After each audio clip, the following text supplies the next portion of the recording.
Engineers have created a robot that can essentially imagine itself.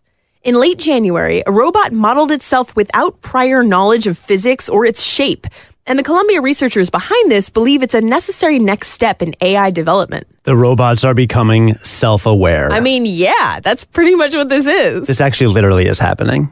Yeah, but it's important for us to make more progress in AI. And this is a big deal because a lot of artificial intelligence is what we call narrow AI. That means the AI is trained to do something super specialized, like move boxes around a warehouse or diagnose a disease. That kind of AI works great for specific tasks, but it's kind of like teaching someone to only shoot a basketball from a free throw line. Sure, you'll be great in free throw contests, but you'd be hopeless in an actual basketball game. Engineers dream of a future with general AI, where robots can learn and adapt to their surroundings without having to be pre-programmed. The problem with that is that robots have to be hard-coded with a simulator, and that can cost a lot of time and money. Remember, a big difference between robots and you is how familiar you are with your own body. You probably don't even think about how handy your mental map of yourself really is.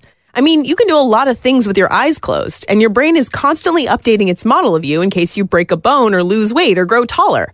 That kind of mind-body connection is why Columbia engineers wanted to make a robot that could figure itself out. So they created a single robot arm and let it explore. It made 1,000 random movements and recorded each one to help itself learn. While the robot moved, it figured out that certain movements in certain orders were impossible.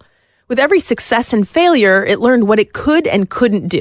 And after about 35 hours, it came up with a model of itself, all on its own. Then the researchers put it to the test. They had the robot arm pick up small red balls at different places on the ground and put them into a small jar. The robot did this using a closed-loop system and then using an open-loop system. In the closed-loop system, the robot could recalibrate its original position using its internal model, kind of like watching your own hand as you reach out to touch something. In the open-loop system, it had to completely rely on its internal model with no calibration, which would be like trying to pick up a glass of water with your eyes closed.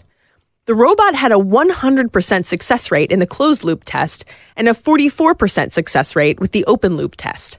The researchers even 3D printed a deformed part and installed it on the robot to see if it could adapt to damage. Sure enough, it detected the change, altered its self-model, and kept up with its tasks at about the same level of performance. And joking aside, the researchers really did say this ability is on the path to machine self-awareness. They say it's a powerful technology, but it should be handled with care. That's a bit of an understatement, having seen Terminator 2.